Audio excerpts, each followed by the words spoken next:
Hello, everyone. Thank you for joining us today. I'm Sadhana Sriramlu, Policy Officer at ARACY. Welcome to today's webinar on It Takes a Tasmanian Village, part of the Nest in Action series by Melissa Gray. I want to start first by recognizing and paying our respect to Aboriginal and Torres Strait Islander peoples, their ancestors, elders past, present, and emerging from the different First Nations across this country.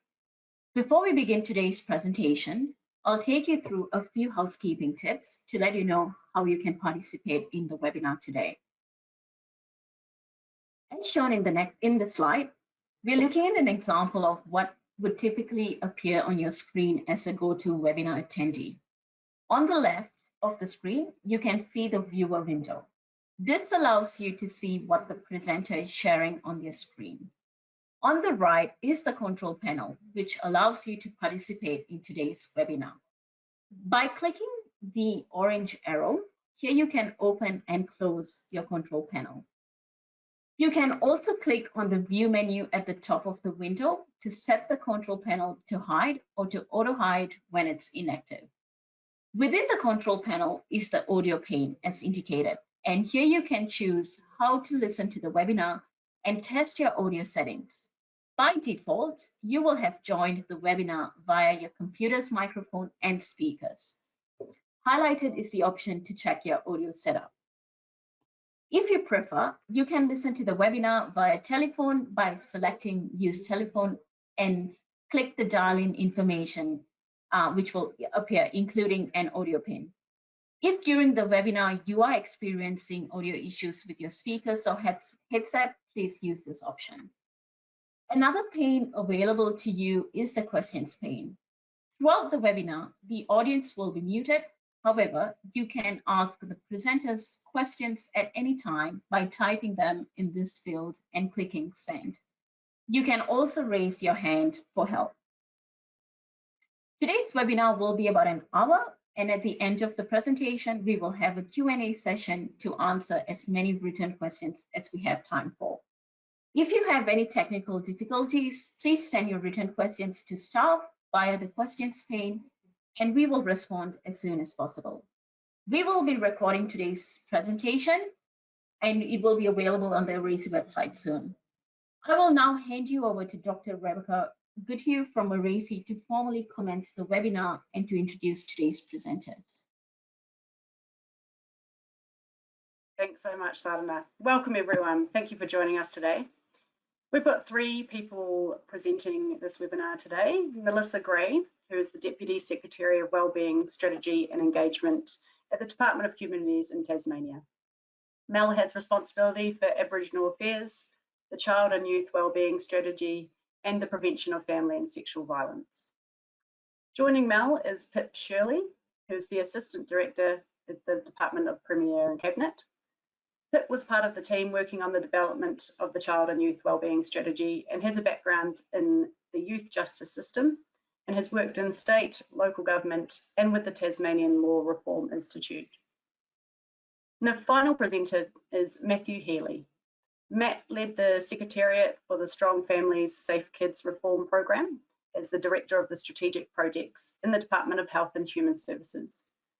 And he is currently the Director of Review and Evaluation in the Department of Premier and Cabinet. I'd like to thank the three from Tasmania presenting, and I will pass over to the team there now.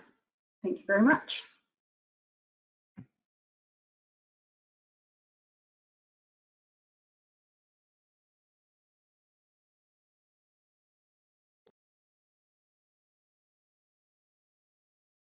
Thank you, Rebecca, for that kind introduction. On behalf of my colleagues, we would like to begin by acknowledging the Tasmanian Aboriginal people as the traditional and original owners of the beautiful island of Tasmania that we're presenting from today. And also acknowledge the traditional owners of the various lands that you're joining from and pay respect to elders past and present. And acknowledge any Aboriginal people with us in the webinar today. When talking about wellbeing, it's important to acknowledge that Aboriginal children and young people's wellbeing has been and continues to be based on a deep and continuous connection to community and country. And acknowledge, as the new Closing the Gap agreement does, that Aboriginal children and young people should have wellbeing outcomes that are equal to all Australian children and young people. So today we're going to talk to you about the Tasmanian Child and Youth Wellbeing Strategy. It takes the Tasmanian Village. And it's entirely appropriate that I've enlisted some chief village people, if you like, my colleagues, Matt and Pip. As Matt was one of the key leaders in establishing and shaping the Tasmanian Child and Youth Wellbeing Framework and the implementation of the ARACY nest in Tasmania as the key driver for our approach to wellbeing. And Pip was a key author of the Tasmanian Child and Youth Wellbeing Strategy. So Matt's now going to talk to you about the establishment of a ARACY nest in Tasmania. Thank you, Matt. Thank you, Mel. And can I just say, by way of opening, that it's an absolute joy to be back talking about child and youth wellbeing again. It's absolutely a soul-filling subject and an area where there's significant challenges, but also some amazing opportunities. So can I just start by reflecting on Mel's comments that it absolutely takes a village to raise a child. When we were asked back in 2016 to look at the redesign of the child protection system, what was then called the child protection system, it was immediately apparent that we needed to start talking more broadly about the well-being of children, because there's nothing that child protection can do if we're not working as a village in terms of supporting children, supporting families. But it was also pretty apparent that our village, like many villages, is made up of a number of factions. And those factions over time have built up specialist knowledge and specialist ways of dealing with the well-being of children for very good reasons. But it was immediately apparent that that work was creating a barrier for how we could engage and we could share a conversation around well-being. Very quick anecdote. In the early meetings of our work to develop the Strong Family Safe Kids strategy, it was literally visible, and I mean literally visible, that as soon as we started talking between agencies about child protection, that these non-literal walls would come up between people, and people would even raise their hands and say, stop, we do education, we don't do child safety, or we do family violence, we don't do child safety. So it was an immediate challenge for us to how we overcome that hurdle and engage a broader audience in this discussion, which is wellbeing. In our second meeting, literally myself and another member of our team decided that we needed to come up with a way of moving beyond these immediate barriers. And we drew a very simple diagram on the whiteboard as to how child wellbeing is actually supported by child strength, child safety, and child resilience. And we walked into this meeting, we walked up to the whiteboard and said, before we talk about anything, let's just reflect on what we mean by the term child wellbeing.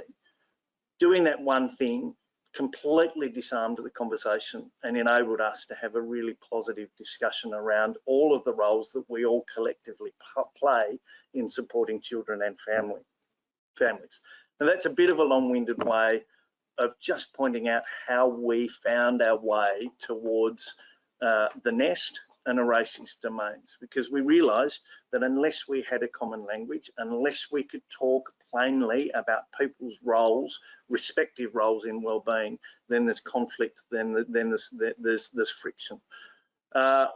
We also decided pretty quickly that we didn't need to make it up ourselves. ARACY had this fabulous set of language that was intuitively correct, that when we tested it with stakeholders, they said, yep, we understand what that means, and we're happy to adopt that as just the way that we talk about wellbeing in Tasmania. So that was the start, but it soon took off. Whilst in parallel, we did do a lot of work on redesigning the child protection system and renamed it the child safety system. But there was also this growing sense of engagement with these domains, being healthy, learning, participating, having material basics. We had police officers coming out of workshops and going back to the Deputy Commissioner of Police saying, this is what we've got to do to support children and families. So engagement from areas that you just wouldn't expect, suddenly saying, yeah, actually we've got a role to play in this. One of the successes, I think, one of the critical elements of the success of this early work was we were very flexible in the way that we engaged with the domains, how we allowed people to adapt those domains into really practical tools that they could then use to promote in their own language the well-being of children. So we had the Playgroup Tasmania developed off their own bat this fabulous growth chart where they used teddy bears and they slightly adapted the language so it was a little bit more accessible to children and young people, but they used the domains nonetheless. We had education using this sense of what every growing possum needs in terms of their early years work. We had CHAPS, Child Health and Parenting Services, adopting that language in terms of looking at their personal health record. So really positive ways in which people could take the foundations and adapt it for their own purpose. We also found it incredibly useful in more of a formal sense. So we had clinicians and we had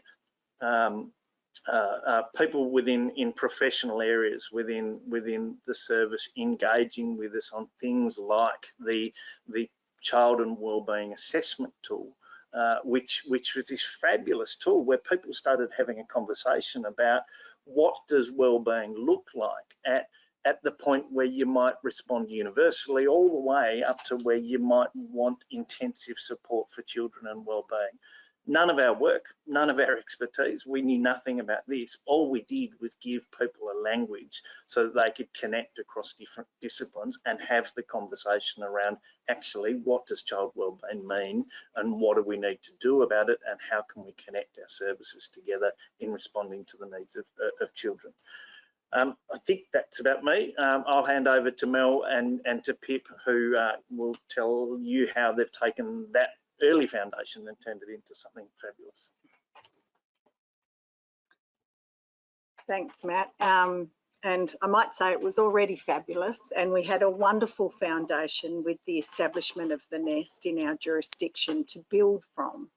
So, but despite all of that great work, in 2020, our Commissioner for Children and Young People in Tasmania released a report about investing in the well-being of children and young people in our jurisdiction that showed that despite our best efforts, that outcomes for children and young people had remained stagnant or even worsened. And in response to that very good report, the Tasmanian government committed to develop a long-term, cross-sectoral, whole-of-government child and youth wellbeing strategy that had a specific focus on the first 1,000 days and had an age range span of 0 to 25.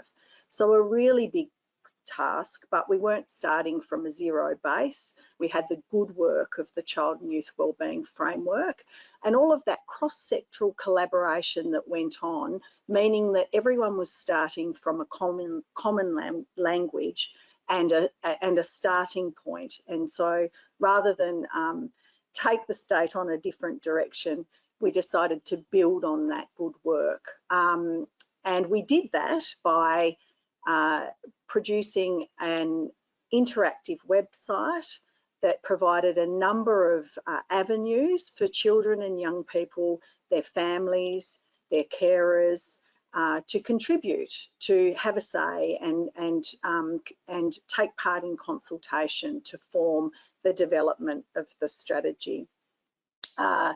And this culminated in the release of a consultation report in June 2021, and then the release of the strategy in August of this year. The picture here on the slide shows our Premier and the Commissioner for Children and Young People and the CEO of the Youth Network of Tasmania, all holding up a postcard to the Premier. We ran a project specifically for children and young people to have a voice and a direct line to the most senior decision maker in our state. They could send him a postcard, and the question on the postcard was, what are your hopes and dreams for children and young people in Tasmania? We committed very early on to take those themes and produce the vision for the strategy, and the Premier committed to reading every single postcard. So what have we got next? Yes, so this slide actually shows the number of contributions that were received and the consultation channels that we ran. We ran the interactive website. On the website, there was a formal discussion paper, and we received 61 submissions to that discussion paper. We had a survey. Importantly, the organising framework for the discussion paper was around the ARACY domains. We also ran a survey and received 173 responses to that survey. But the survey was where people provided rich, deep, long-form responses. And again, the organising structure for the survey was the ARACY domains. The survey is not made public on the website. All of the contributions to the consultation are on the website at the moment, apart from the survey responses. On purpose, we wanted to create a safe space for people to be able to really give us the depths of their views about child and youth wellbeing. Importantly, we held face-to-face consultations statewide with our consultation partners. They were the Mental Health Council of Tasmania, the Commissioner for Children and Young People, the Youth Network of Tasmania, and Playgroup Tasmania. And more than 50 consultations were held statewide, including the Bass Strait Islands. So we had a really broad reach and received more than 3,500 contributions to the consultation for the strategy.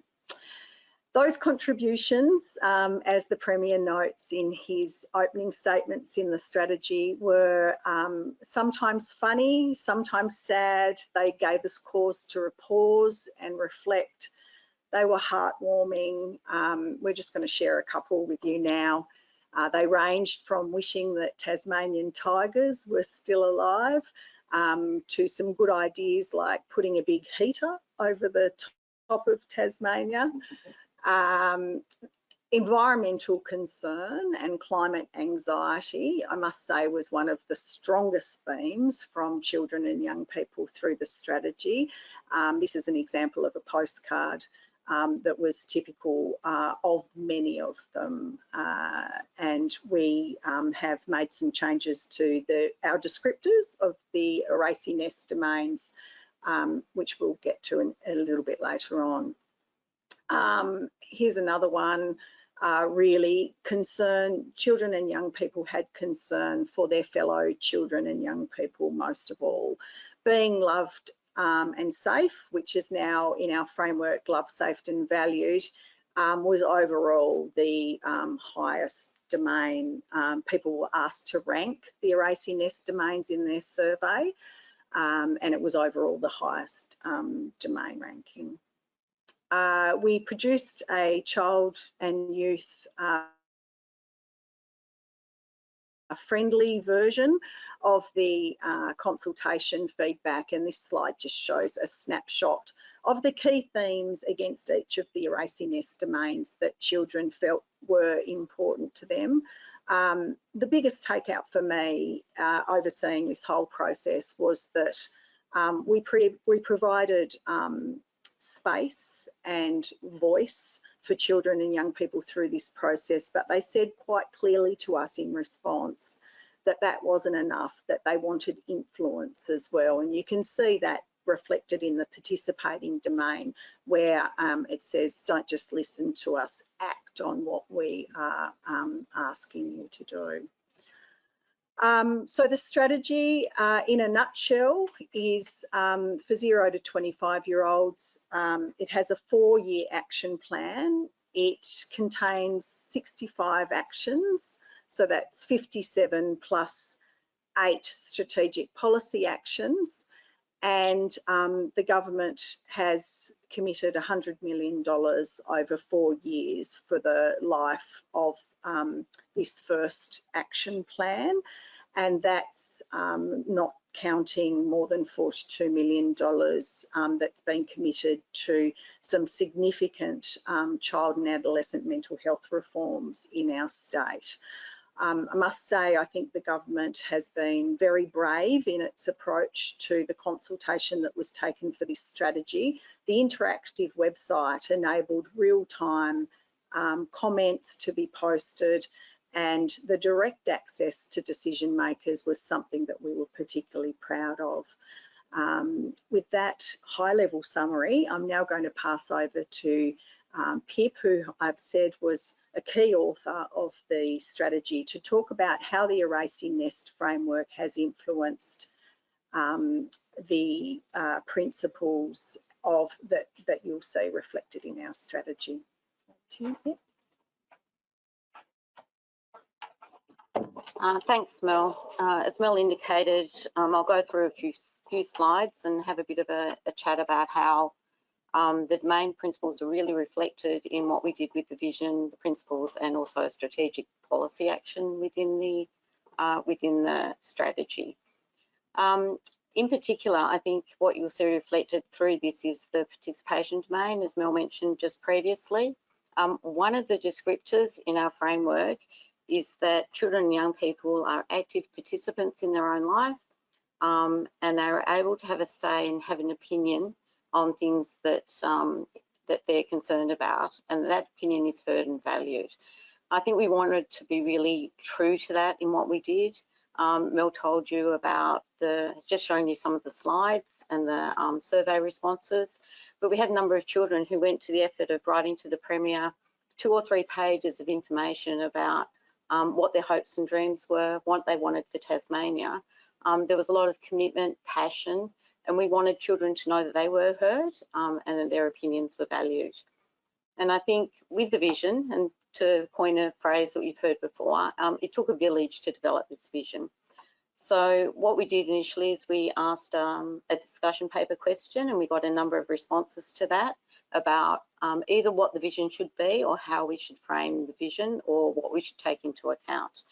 We had submissions from ARACY, thank you, also from the Commission for Children, Children and Young People in Tasmania, and a number of organisations who are probably listening to the presentation today. So thank you for all of that really valuable contribution. We also looked at our survey responses, and from there, and from the themes we developed from the consultation process. From there, as a team, we developed about 10, 12 different versions of the vision. We workshopped those, and we basically wordsmithed them till we got to 8 different versions. We then took those versions to the agencies who will be responsible for developing the strategy and implementing the strategy and the actions, because we wanted it to be a really collaborative effort that everybody bought into, and we had some valuable responses from agencies in that process as well. So when we got that feedback and looked at all the information that we had, I think we realised that all of our different versions touched on a domain in one way or another. So they were talking about being loved, safe, or valued, or they were talking about participating, or they were talking about reaching full potential or material basics. So I think that what you'll see, the vision and our inspirational vision that we've set on, that children and young people in Tasmania have what they need to grow and thrive, is really saying what they need to grow and thrive is all of those domains being fulfilled. And that's the very least that we can do, is aim for that as agencies and organisations. So that was the development of our vision, really. You'll also see the domains and the participation domain reflected in our principles in the strategy. As Mel indicated, the Premier had a commitment, or gave a commitment to children and young people, that he would listen and he would read all of their postcards.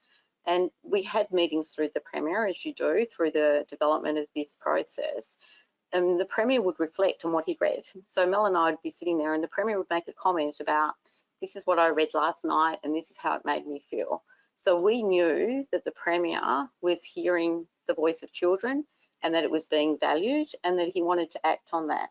But the real challenge for us is we know that and we can have a number of actions in the strategy, but how do we actually really be true to the voice of children and let them know that they've been heard? So that's when we said on, well, let's think about some principles within the within the strategy, which we can take forward over the entire life of the strategy or the first action plan, which is for 4 years, and live beyond that as well. So the principles weren't actually an original thought or the concept of principles. So what we did was we looked at other strategies as well. So New Zealand, for instance, has principles in their document. But I think the way that New Zealand approached their principles and the way that we approached ours was very different. So we wanted to be true to the voice of children and young people, so we went back to the postcards. We analysed all the postcards again, we took quotes from the postcards, we went back to the surveys and our different consultation streams, and we organised those in themes.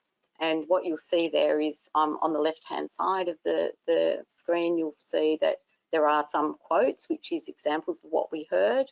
We then looked at those themes and sat back and said, well, what are children and young people actually telling us through that? And through that, we developed the statement on the right-hand side. And that statement, then we looked at the Convention for the Rights of the Children and our legislative framework within Tasmania already, and we developed a set of 10 principles. So you'll see on the slide how it goes from the quotations and the theming to what this is telling us that children and young people value and need, and then the principle. So the idea behind the principles is the actions within the strategy, the 57s are what we're going to do. The principles are how we're going to do that. And I think what is really groundbreaking about this work as well is the commitment from the government to the principles. So all ministers and heads of agency have agreed to these principles and committed to that they will influence the way that we implement the actions within the strategy. And the way that we will have accountability and transparency of that is reporting on them annually through our annual report, and Mel will talk a bit about that later. We're currently developing there are a number, we've got 57 actions, but they go across all of government or most of government agencies. So the agencies were developing some practical guidelines and some resources that will assist them in how they might make active use of those principles in developing and implementing those actions. Not that they don't do this work already and that they aren't committed to the principles, but over time we hope that we'll do a bit more and then we'll continue to develop the way that we give voice to children and young people through our strategy and the implementation of our actions. So then the final part that we worked on was, sorry, I'm back to Mel with domains and descriptors. Right. Thanks, Pip. So as we mentioned previously, in the environment and climate concern was a major theme coming through the consultation. And so we received feedback through the consultation, but also a number of submissions that alluded to the need to that the nest really could be improved by having some descriptors relating to capture that feedback. So we were inspired by a piece of feedback that we received from a 12-year-old Sadie May. On the website, we had a Get Creative channel where people could upload stories, artwork, whatever type of creative response that they wanted. And this was Sadie's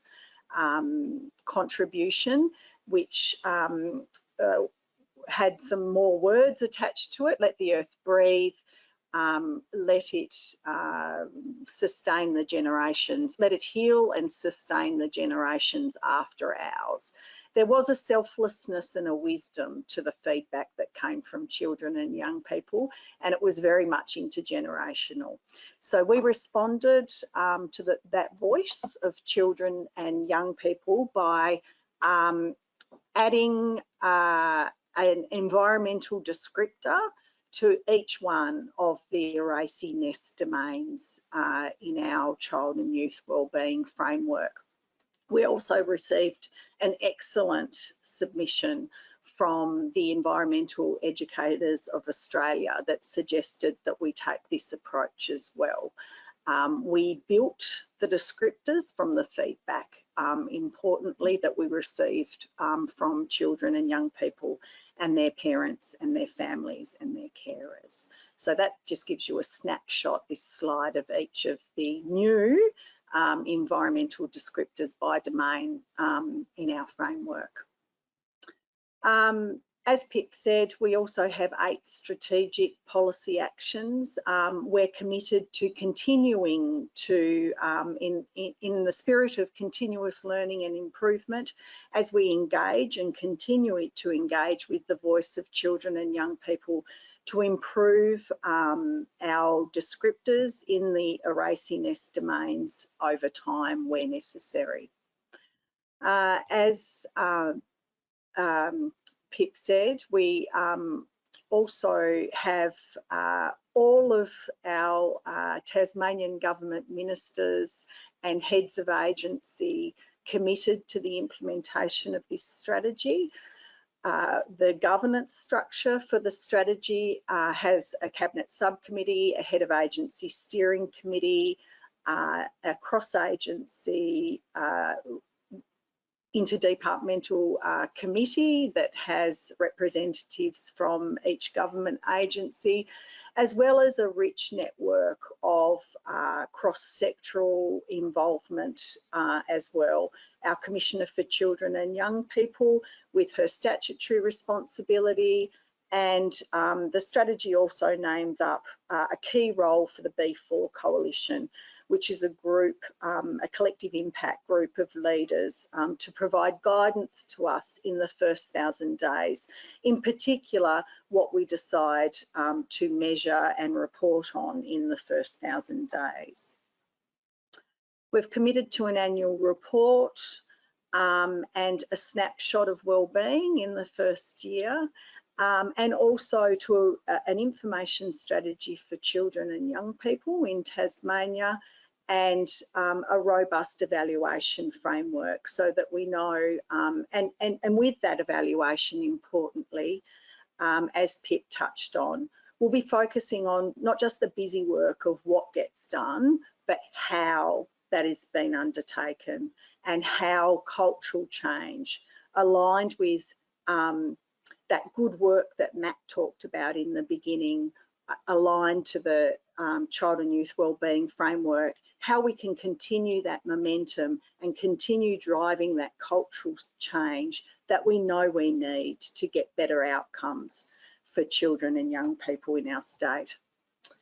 So in conclusion, I guess the one thing that I would like to leave everyone with today is that Tasmanian children and young people, their parents, their carers, their families, organisations, all shared their hopes and dreams with us, and they were very humble hopes and human dreams, and they were to have a roof over their head, to have a caring community and a protected planet.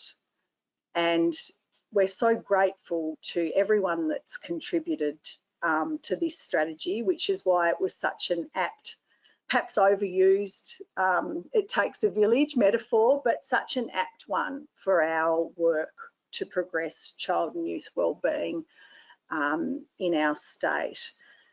So in closing, I'd like to thank ARACY for the opportunity to speak to you and showcase what's happening in our small part of the world. I'd like to thank the team the village that it took to create the strategy, including Megan Hill, who put in a lot of preparation for today's webinar. But most of all, I'd like to thank the children and young people of Tasmania and their families and carers and the organisations that gave so generously of their views and their time to produce this strategy. In the same way that it took a village to present this webinar, it certainly took a village to create the strategy. So everything that we've talked about today in relation to the strategy, the consultation report, the discussion paper, the strategy itself, and importantly, most importantly, all of the contributions from children and young people are available on our website. The contributions that were given permission to be made public are available on our website, including all of the postcards at www.wellbeing.tas.gov.au. You can also, on that website, there's also a generic email which will come straight through to the Wellbeing Coordination Team, and that email address is hello@wellbeing.tas.gov.au. So we look forward to hearing from you, and we also look forward to taking any questions that you might have right now. Thank you so much, Mel, Pip and Matt. It's just such heartening news to see how comprehensive your consultation was and how many children and young people engaged with that process in Tasmania. We do have some questions coming through, and please do continue to send them through. The first question is around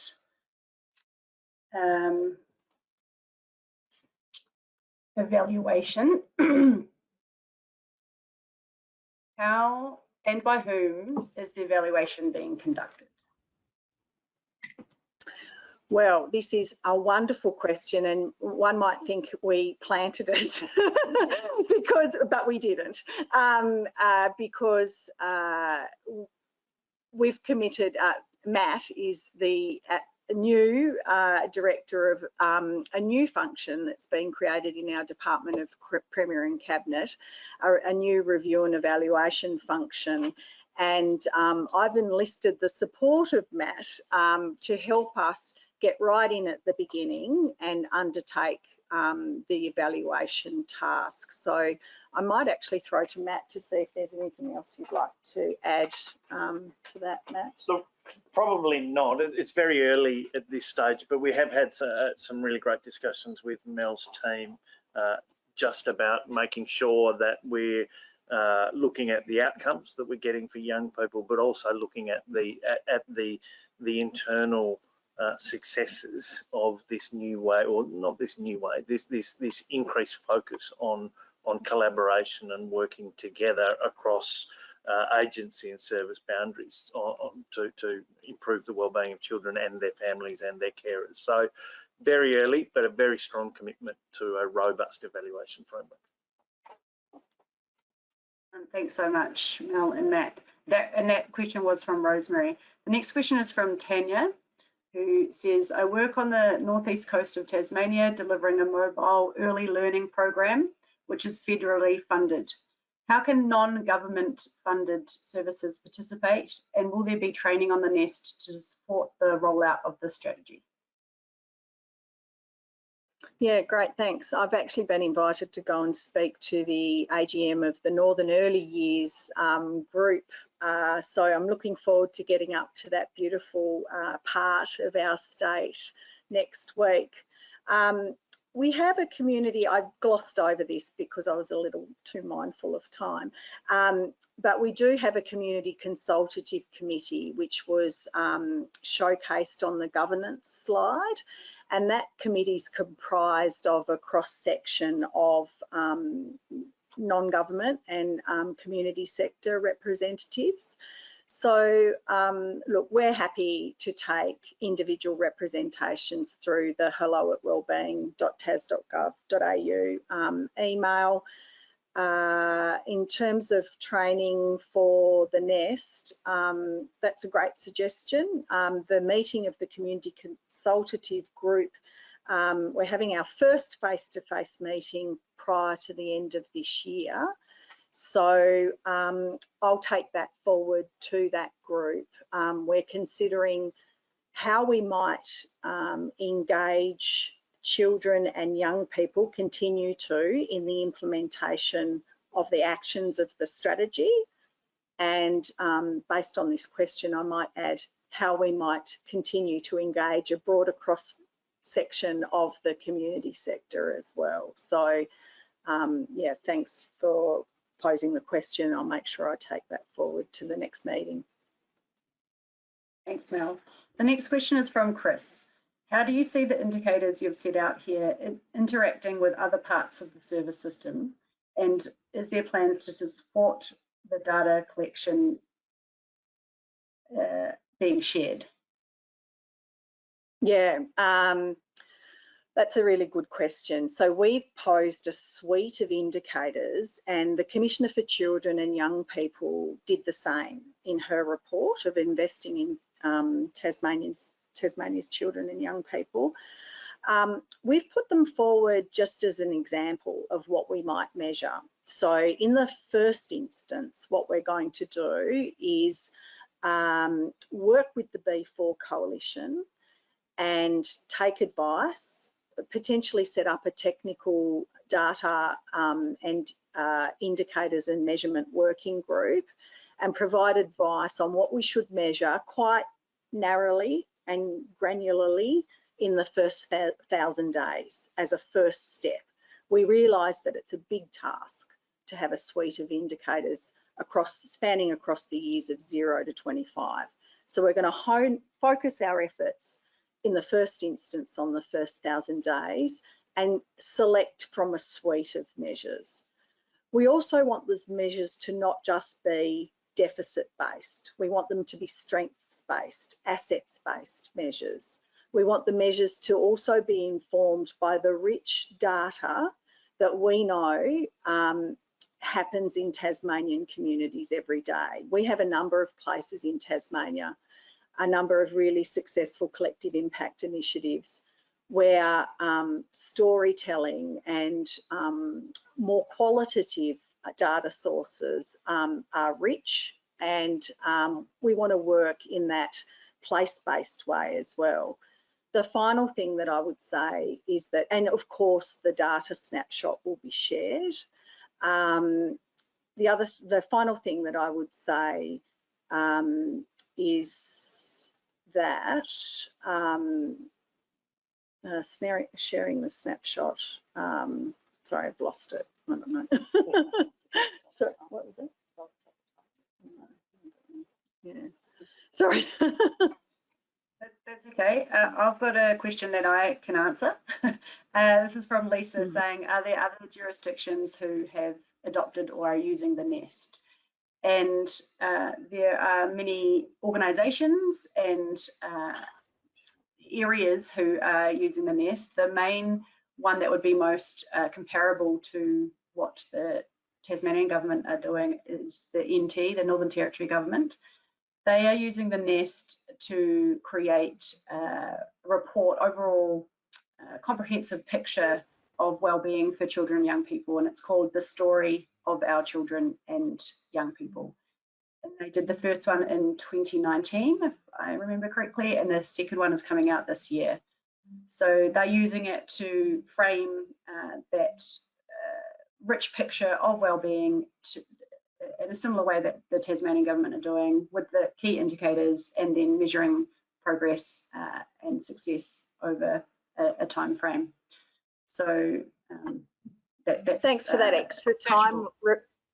Thanks for that extra time, Rebecca. I remembered what I was going to say, which was that we have one thing we didn't say about the consultation process is that we want to move to a position where we can share the rich data that we received from the consultation process as well, because we have in our consultation report it's quite driven by the ARACY nest domains, but we have, because the team spent so much time theming and inputting the quite deep and rich feedback that we received from people, we now have a significant database for Tasmania on the voices and the views of children and young people and parents and families. So hopefully sharing that rich information will also be part of our measurement and reporting. Oh, there's an actual little person. The next question is from James. Will the evaluation framework be able to explore the values of collaboration and coordination?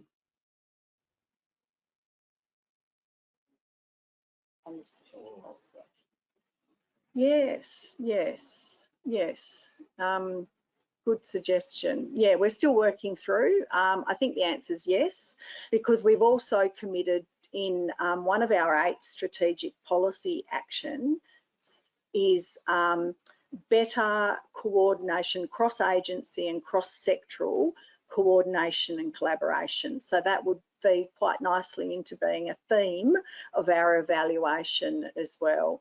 The whole idea behind the 8 strategic policy actions was so that the focus of the strategy was long-term and not just program or project focused, that we had some significant policy work underway to continue to make and drive the systemic and structural policy changes that we know are required to make a difference in Tasmania.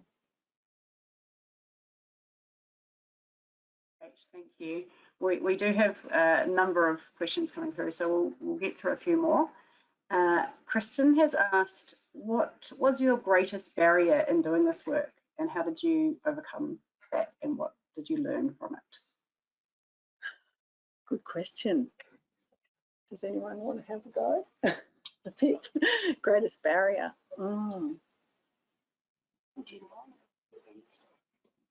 Greatest challenge was the not yeah. We were just I was just consulting with my village co-collaborators. Yeah, it's a really good question. And Pip's response was greatest challenge was the age range of 0 to 25. Look, greatest barrier, I don't know. Barrier. Yeah, we consulted really early with the Commissioner for Children and Young People, and took a really collaborative approach really early on to the development of the strategy. So when we met any barriers, we worked through them in a really collaborative way. I was really mindful very early on to not just run a web-based consultation platform. So I know that some of our consultation partners found the time frame for consultation and getting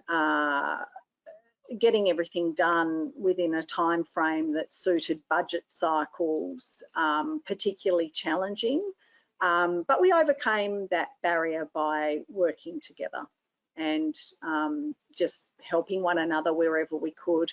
We also developed a toolkit, and this was the good, at the good suggestion of our Commissioner for Children and Young People. The toolkit was to enable a distributed approach to consultation so that organisations could undertake consultation for us. That toolkit's again aligned to the ARACY nest domains, and that toolkit's available on our website. That was a way of overcoming the barrier of needing to get across the state, get as much input as we could, but in a reasonable, but what some considered to be a short time frame. Thank you. Might just take one more question and then we'll wrap up. This question is regarding, can you please give an example of one of the key indicators you're using to measure success?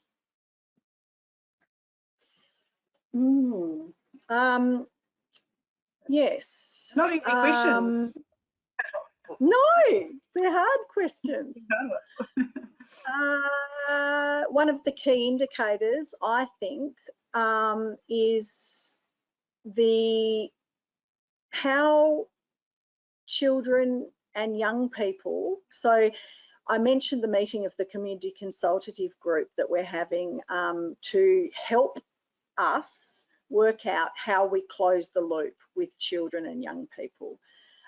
My key indicator of success will be whether they are happy with the strategy.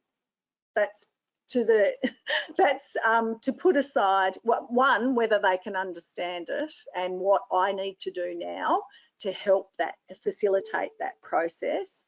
But yes, most of all, whether any Tasmanian lives of children and young people are made better as a result of our work. Beautiful, thank you very much.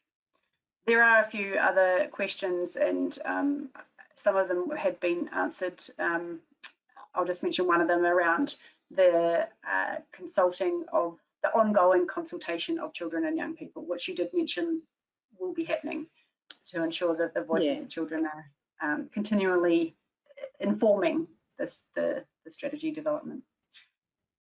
And also, Rebecca, I think, not just the voices, so that they can be actively engaged in the implementation of actions where possible in the strategy as well. Yeah. Excellent, thank you. Any final words from you, Mel or Matt or Pip before we finish up?